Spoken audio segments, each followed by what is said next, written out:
Okay, we are finishing the peer-to-peer stage with a note of, can I say darkness, Jeff? Yes, that's a categorical yes.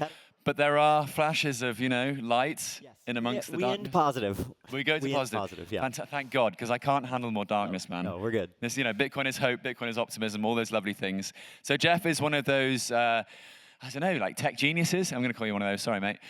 He's a tech genius who covers all sorts of things in the Bitcoin and Nostr increasingly space. His latest project is called White Noise. They were actually one of the lucky grantees of a whopping check of $1,000 yesterday during the Plan B quiz. Efrat donated the winnings to Jeff. And the talk this afternoon is beautifully presented. That much I know, because I had a sneak peek at the slides. And I'm done with rambling, so I'm just going to invite Jeff to the stage. Please give him a warm round of applause. His talk this afternoon is White Noise for Dark Times. Thank you, Joe. Forgive me, guys, I'm cheating a little bit by bringing my laptop up here. So, as Joe said, I'm Jeff. I've been working on Nostr full-time for the last few years, mostly experimenting, but for the last year and a half, I tried to tackle Nostr's really big problem with encrypted messaging, in that before we really didn't have a working version of it. So, I wanted to start this talk, like Joe said, we're going to go dark for a minute, but stick with me. It will end in a much more positive way. And this is not very specifically about white noise. It's much broader than that, and kind of it's more about the pattern that I see in the world, and I think something that Bitcoin is fighting against, that Nostr is fighting against, that all the peer-to-peer tools out there are sort of working towards. So let's get started. So we are living in dark times. It's really not a question. It's not like an argument here. 72% of the world lives under autocratic regimes right now. That's 5.7 billion people. That's a lot of people. And we've gotten pretty used to seeing war kind of shoved in our face constantly over the last 20 years. We've been in sort of a period of continuous emergency for pretty much as long as I can remember. This year, we've seen in real time as nations have tried to basically eradicate their neighbors. And we've gotten kind of used to this, to be honest. Unfortunately, it's kind of become numb to us. But we need to remember that in 2024, over 150,000 people died in armed conflicts worldwide. And that counts tens of thousands of civilians. And war is obviously hell, unless you're a government contractor or a weapons manufacturer. And then you're in it for the long haul, and this is exactly what you want. But again, war is actually hell, and there are quite a lot of people, even when you look outside of war, that are living under conditions that can really only be described as modern-day slavery, like the Uyghur population in northwestern China, where the Han Chinese have re-educated tens of thousands of Uyghurs who are forced to work in camps producing garbage for the West at the rate of a couple cents a day. So you might be wondering, we have all these high-powered politicians, we have all these people, leaders in charge in the West that have all this influence and can make things happen worldwide and create tariffs for everybody and make stuff happen, right? The problem is our politicians are completely out of touch. 70% of Europeans and a full 85% of Americans say that they believe that their politicians, the one they have voted into office, don't actually care what they think or what they want. So this is bad, right? Unfortunately, it's getting worse. So the number of liberal democracies in the world is actually declining year on year. And this has been a pattern for the last 18 years running. So much so that to the point now, we have now arrived at a spot where we have more autocracies in the world than we do democracies. And even for those of us who live in these Western democracies, these liberal democracies, we are starting to lose our ability to speak freely and do the things we want. How many of you guys recognize what this brand is? Ooh, very few. Okay. So the NSO Group is an Israeli cybersecurity company that sells their product to governments. Their product is called Pegasus. It is spyware. It exploits zero-day exploits on phones. And I guess ostensibly, they sell this product to governments so that the governments can catch criminals. The problem is that many of these governments, including Italy and Slovakia and Greece and Spain and Poland and Hungary, among others, have used this software against their own citizens, including journalists who are investigating government overreach. So not only do we the people believe that our politicians are not really with us, they're against us, and we know that our politicians are actively trying to spy on us, but we're now also losing some of our most important institutions. You know, healthcare is starting to crumble, they're starting to remove those services, your pensions are being cut back, or they're extending the time that you need to work in a lot of countries, elections are being rigged on the extreme end, and in almost all Western governments, the legislatures have gotten so polarized that they can't even discuss, let alone legislate, on really important social topics. Freedom of expression is also worsening. In nearly a quarter of the countries in the world, freedom of expression has gone down, and it's now at its lowest point worldwide in the last 25 years. And last year was the single largest one-year decline in history. So even in our liberal Western democracies, we're now seeing these hate speech laws and these laws for chat control and online safety and KYC of everything that happens online, for our protection, obviously. But these things are being enacted simply to try and stop people from saying mean things on the internet. I agree with George Carlin. I think people should be able to say mean things. I think, I don't know about you guys, but when I was a kid, there used to be this phrase, sticks and stones may break my bones, but words will never hurt me. I think we need to remember that. It's fine for people to say mean things about you. In fact, it's actually by design. We cannot have liberty in the world. We cannot have free society without being able to tell other people things they don't want to hear. So, how the fuck did we get here? If it's been going bad for multiple decades at this point, what was the trigger? Well, I think you can make a pretty strong case that it started on August 15th, 1971, with this asshole, Richard Nixon, who's probably the worst American president ever.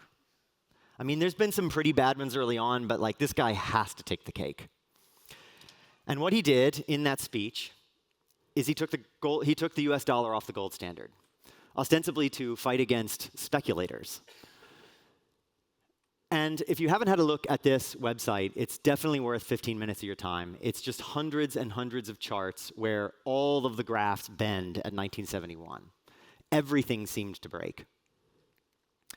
And the reasoning is that a lack of sound money led to a lack of sound decision making. Prices are an important signal in any market. It's one of the only signals you can trust because it's actually people acting in their best interest in aggregate. Once you take away that, you end up in a situation where it becomes very, very difficult to make good decisions. Over the course of history, we've had many unscrupulous governments and, dynasties, kingdoms that have debased their currency, right? We had the Roman Empire, we had the Ottoman Empire, we had 16th, 17th century Spain. The difference between those periods and now is that it took real work to debase currency back in the day. You had to actually collect coins, clip them, restamp the coins, and then get them back out into the market. Or in the case of Spain, you had to actually sail to the New World, steal everything, sail back, and then get it out into the market, right? It's a lot of work. But now, debasement takes a single click on a mouse, and all of a sudden, the money is everywhere. So money started out as an open protocol. Anybody could use it.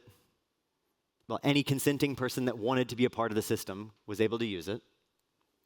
And at the time, there was no permission there. You had gold coins, you had precious metals, you had whatever it was, shells. You were able to work and participate in the system if you wanted to. But over time, our money has become this closed platform where our participation is highly permissioned and regulated. And there is no way to opt out. Just try not paying your taxes and see what happens. So in any case, the problem here is that money went from the open protocol to a closed platform, but money wasn't the only thing that was happening between the 70s and now. Over the last 40 years, we've basically seen the digitization of pretty much everything in our world, right? Our literature, our third spaces, our social connections, and most recently, our cognitive abilities. This is the first large-scale network computer in the world, ARPANET, and it set this whole digitization process in motion. And for a good while, it actually looked like networked computers were just going to be the realm of governments because it was such an expensive and huge operation. Thankfully, after a couple of decades, it sort of jumped out of the lab and seemed like these slightly crazy academics were going to be the people that kind of ran the internet, ran the networked world. This is obviously Tim Berners-Lee from CERN, who created the World Wide Web. And kind of in a weird, cruel twist of fate, some of those same kind of crazy academics took that same concept but figured out how to turn it into an infinite money printer by turning us into the product instead of selling a product to us. So, same as with our money, an open protocol, the internet, became a closed system of platforms that was owned, highly permissioned, and very regulated, and run by a very small number of people. So it's still possible to opt out of using the internet if you really want to, but you kind of can't imagine what life would look like if you completely opted your way out of that. And for a large portion of the world, this is the internet. Effectively, this is 5 companies, 6 companies that are the internet for all intents and purposes. Years ago, Facebook actually realized this and realized that they were literally running out of people that were connected to the internet to sell their ads to, or to sell ads for. And so what did they do?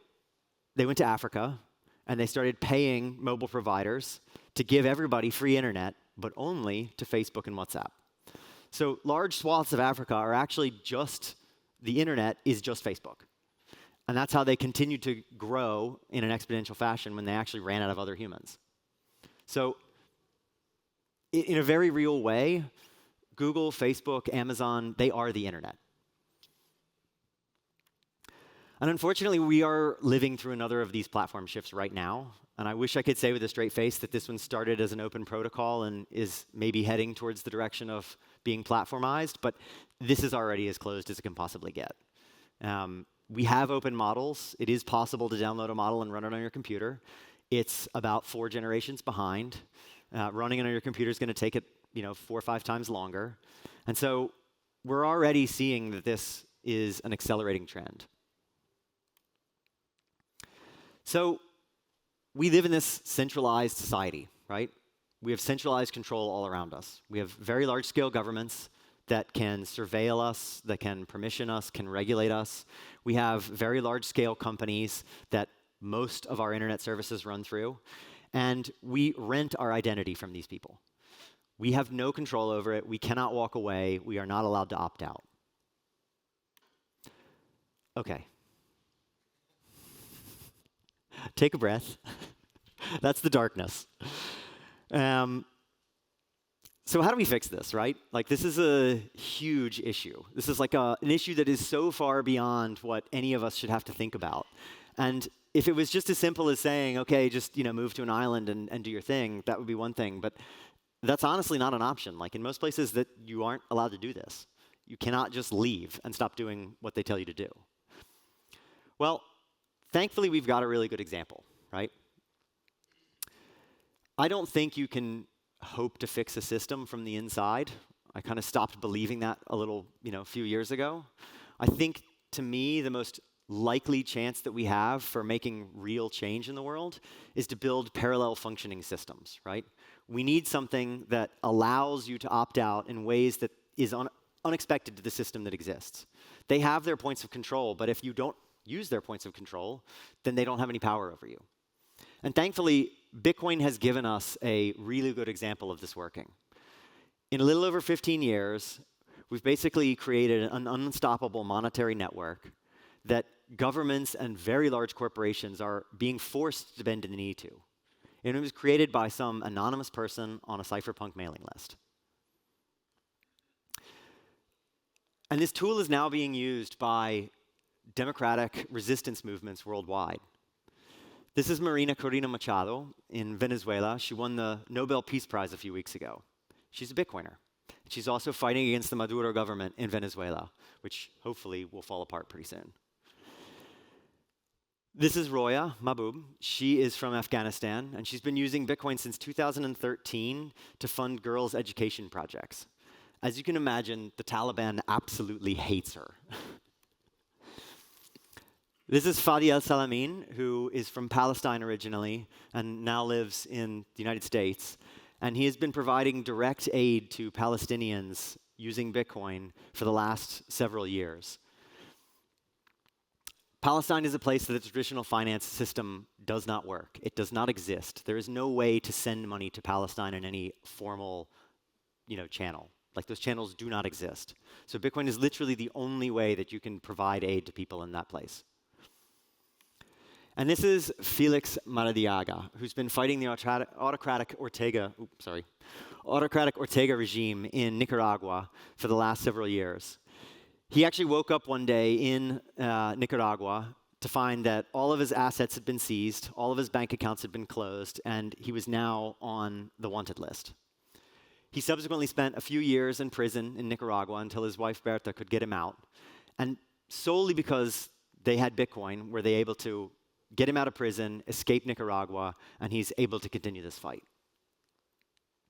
So Bitcoin is this hope that we have, right? It is an unstoppable network that is completely decentralized, and no matter what the system that is in power right now thinks, there isn't a credible way that they could actually stop it. And that's what I think we need a lot more of. So now we have freedom money. We need other systems that provide us freedom of communication and freedom of speech. The Cypherpunks Manifesto, I think, nailed this perfectly, right? There's no way you can have an open, free society without privacy. It's a precondition. You can't have open debate about topics. You can't fight against dictators. You can't even come to terms with what you believe yourself about a topic unless you can think about it privately in your head for a while, and then maybe discuss it with a few friends, and then expand that circle out. Liberty needs privacy. If we don't have private communications, we don't have free speech, we don't have freedom of assembly, we can't actually form any sort of sense-making in the world. And unfortunately, like we talked about before, today's tools sort of fail us in this regard. We rent our identity from centralized providers who can turn us off, can make sure we don't talk about certain topics. And it doesn't actually take all that much censorship in order to steer a discussion in another way. Just the simple threat of being deplatformed from YouTube for talking about a topic, or the simple threat of maybe this is something that the government doesn't want us to say, will change people's behavior in really subtle ways. Artificial intelligence in this regard is actually very frightening. If you look at it, it's become a meme basically to see people asking questions that the AIs won't answer. But it's actually terrifying because you should be able to ask pretty much anything and get some sort of answer about what information exists in the world. But when an AI just simply refuses to answer a question, you're left in a situation where you can't even find the information unless you really go and dig for the primary sources. And a lot of people just aren't going to do that. So we need systems that don't have middlemen. We need ways that there is no plug to pull. And I think there's a lot of technologies, and I'll go through a few now, that are sort of lights in the darkness on this, and technologies that I think we need to see a lot more of in the future. So how many of you guys know Tor? I hope a lot of you. OK, great. That's good. So Tor is obviously, it's an anonymous networking protocol. So it uses other people's computers as relays and sends your traffic through multiple servers to get to where its destination is. Thus, it sort of hides what your activity is and hides who and where you are from the other end of the connection. This project just had a ton of its funding yanked by the USAID debacle in America. And they're really kind of teetering on the brink at the moment. They don't really know what their future looks like. They know they're important. Bitcoin depends on Tor. Lightning depends on Tor. But it's a protocol that is actually sitting there kind of teetering on the brink right now. Another one that's a lot newer is BitChat. How many people know about BitChat? Oh, wow, nice. OK, so BitChat is actually really fun. It's an experiment, for sure. It barely works in most cases. I bet if we all pulled out BitChat right now and tried, it would completely collapse. But it's trying to look at a problem of how do we do networking, especially in a hyper-local way, without touching the internet. And I think that's becoming more and more important, because if you think about it, what is the internet? It's a bunch of fiber optic cables owned by, guess who? Google, Facebook, Amazon, and governments. And then they run to ISPs that are generally run, at least in part, by major world governments or other large corporations. So this is one of the major things that a lot of people at the edge of kind of technology worry about is, when an autocrat, think about it this way, when an autocrat wants to do something bad, what does he do first? He turns the internet off. And then he sends the police out into the street to kill everybody, because they can't talk about it, and then no one will see the images, and then it never happened. So tools like BitChat, and you can actually see this in the download numbers in BitChat. You'll see a spike, and then you'll go on the news, and you'll be like, oh, yep, demonstrations in Madagascar. Oh, look, interesting. Tibet is having other demonstrations as well. So tools like this are going to be, I think, really, really important in the future for both autocratic regimes, but also just hyperlocal communities that don't need to send their data to Facebook and Google before it comes right back and goes to the phone down the street. With that in mind, this is another really cool bit of tech, Meshtastic, which, again, sort of looks like a toy right now. But this uses long-range radio signal to read broadcast messages. And so with Meshtastic, you can imagine a town where you hooked up one of these little devices on every lamppost in town. And so instead of you sending a message to your friend in WhatsApp, say, it goes to Facebook servers on the other side of the planet and then comes back. It just bounces across a couple of antennas on light posts and ends up on your friend's phone without ever touching the internet. So this and Bluetooth mesh networking like BitChat uses, I think, are two really important technologies that need a lot more work in the future, but would give us really interesting properties and would remove the dependency on this kind of global fiber optic network. Keat is another one. I know they've been pushing Keat hard here because it's a Tether product, but Keat is not open source, so it makes me a little worried.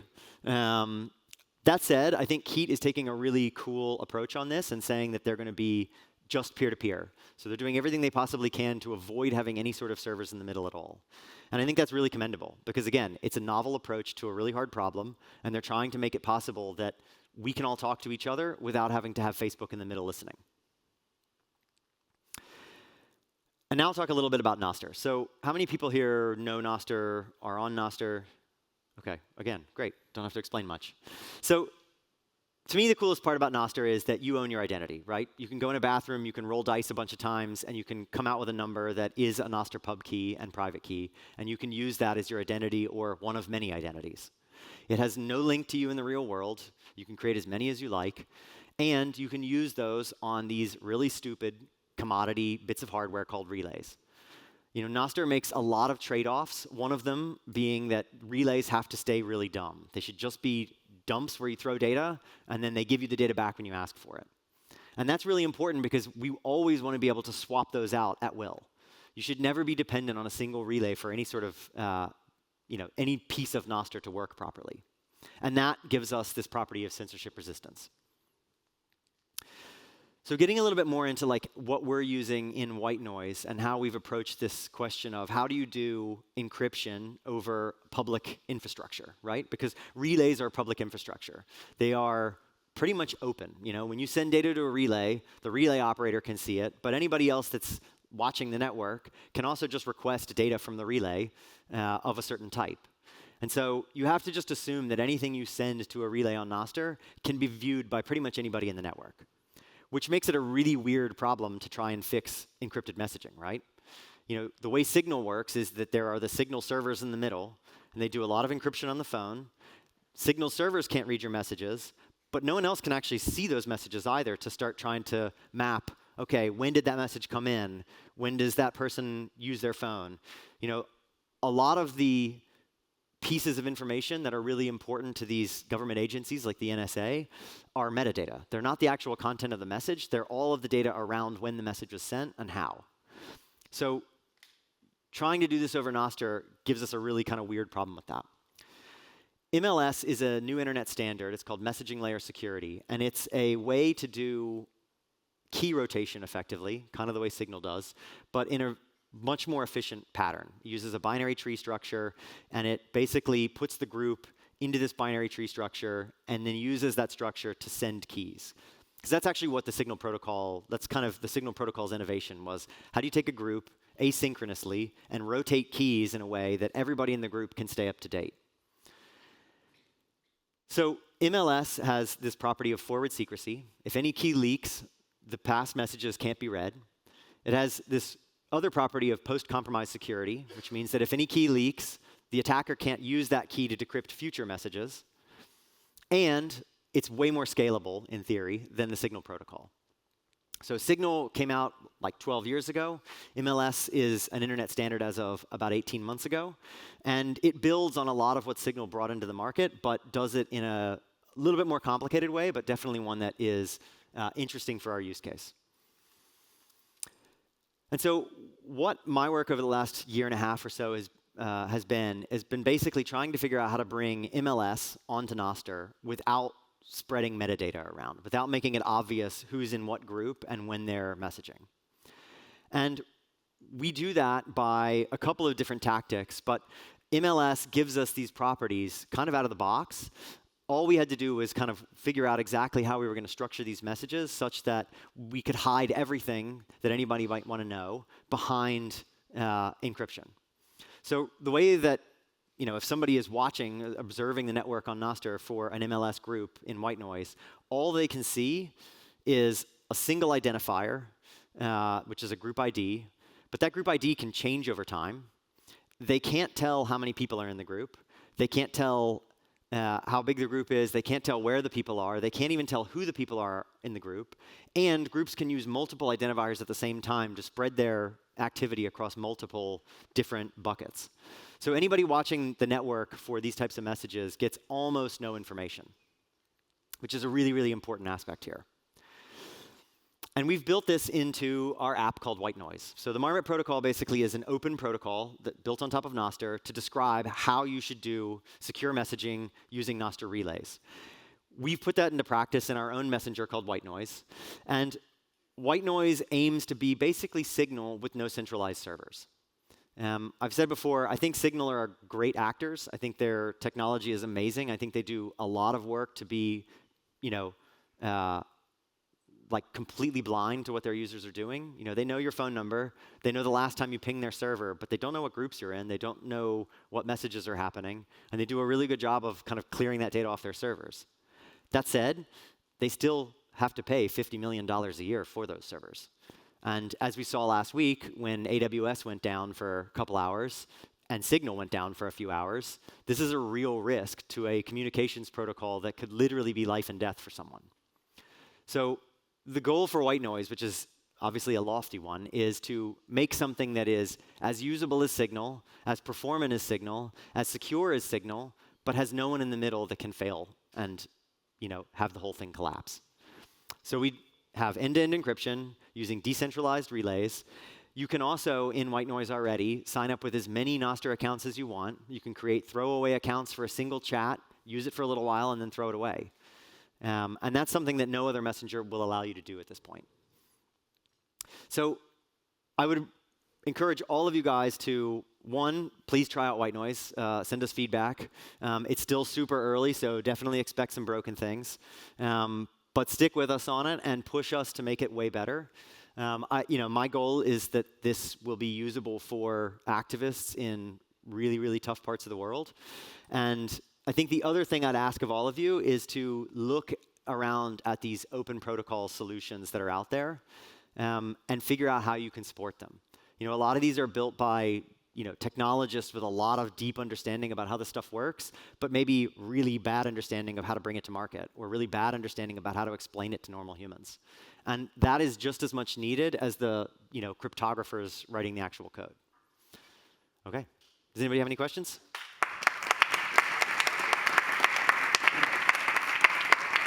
Do we have time for questions? Yeah, let's do questions, no? Yeah. Let's do questions. First thing to comment is that, yes, we did crash BitChat. mid-presentation. Yeah, we did. Well, as in it crashed on me twice. When I was Well, trying to there you say. go. Next time we can get the live feed as part of your presentation. There's a question over here. But thank you so much, Jeff. Yeah. Do check out White Noise. And the question is here. Hi, thanks a lot. Yep. Let's pretend that Keat is open source. Yep. And that it does exactly what it's supposed to do, so everything is fine, everything works as expected. What would be, are there advantages compared to Keat, or which one do you think is the best setup and why? I mean, what are the compromises, let's say? So I'll have to caveat this by saying I am not ultra familiar with like the inner workings of how Keat works and things. My understanding there is that Keat is not currently like end-to-end encrypted with forward secrecy and post-compromise security. There's no way to like roll the keys in the whole group in Keat at the moment. So once you're in a group, you're in a group, and there's no way to like kick you out of the group. You know, you've got the data. There's also a question of, you know, say you're in a two-person group and your other party is offline. Like, how do you get caught up on the data? You know, how does that work? You know, in big groups, that's fine because there's probably lots of peers and someone's going to be online, but not always. So again, like I think Keat is awesome in that they're taking this, you know, P2P path. I think there's a lot of like features in there that they haven't worked out how it's going to work yet. You know, the Signal protocol is extremely well tested, and the fact that MLS is sort of an extension or an evolution of what the Signal protocol is gives me a lot of like peace of mind. It's also incredibly well audited. It's been reviewed to death, basically, because it's an Internet Engineering Task Force standard. So, I mean, it's spent literally 7 years in development and has been, you know, battle tested, and there's dozens and dozens of papers been written about it. So, I think in that regard, I feel much better about the encryption in something like MLS. That said, you know, we still rely on Nostr relays, and there's, you know, disadvantages to that for sure. Thank you for your question. Another one. Can I work around? Oh, wow, loads of questions. Great, okay. Are you comfy up there, Jeff? We need more mics. Yeah?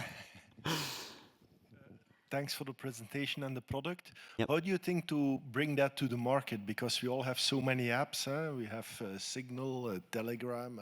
Yeah. How do you... So the cool thing about Nostr is that your Nostr identity just works across all the different apps that are created on Nostr, right? So you have a key pair on Nostr that works in Primal, which is sort of a social client like X. You take that exact same key, you drop it into White Noise.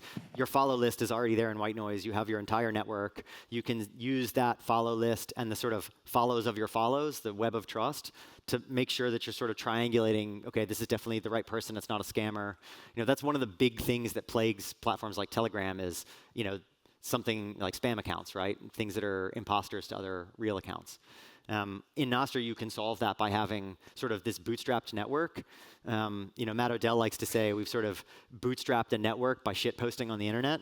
And I think that because we have that network now, we can do really novel stuff. And so it's sort of like network of network effects in a sense. So I think that helps us a ton. Thank you for your question. There's one over. Yes, here first. Sorry. Thank you. I have a question, and why I have to use White Noise instead of some other anonymity chat messenger like Seasons or SimpleX? It's about the decentralization of relays, and I will be in the future be able to use the White Noise with a logging without putting my NSEC inside? I'll go on that last question first. Yes, they'll definitely will be implementing, you know, signers and things like that. So you're, like, if you're familiar with Nostr, there's like a signer called Amber for Android. We're going to implement, you know, support for those sorts of things. On your first question, was it like, why would you use this over something like Sessions or Signal or something like that?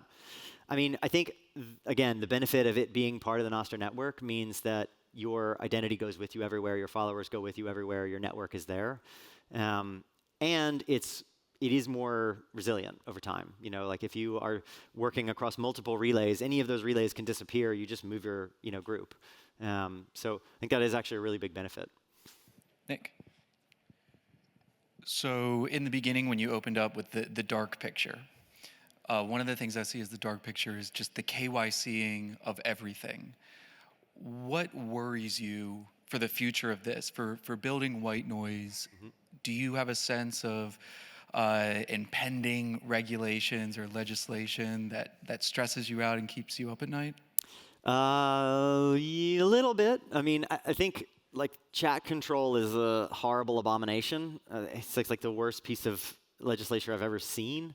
You know, the idea that it's still a question in America as to are open source developers liable for how people use their tools, I think is kind of crazy. You know, we would never think of suing a hammer manufacturer because someone killed somebody with a hammer. So I think those two are the biggest kind of top of mind ones. The KYC of everything on the internet, I kind of look at as like, it will probably push a lot more people our direction. So my only worry there is like, can we build this fast enough that it's ready for that many, new users? But yeah, I think it's probably the, Europe hates encryption plus like liability question in America. Yeah, we'll do two more. Yeah, is that okay? Yeah, it's fine. Hi, thank you for the talk.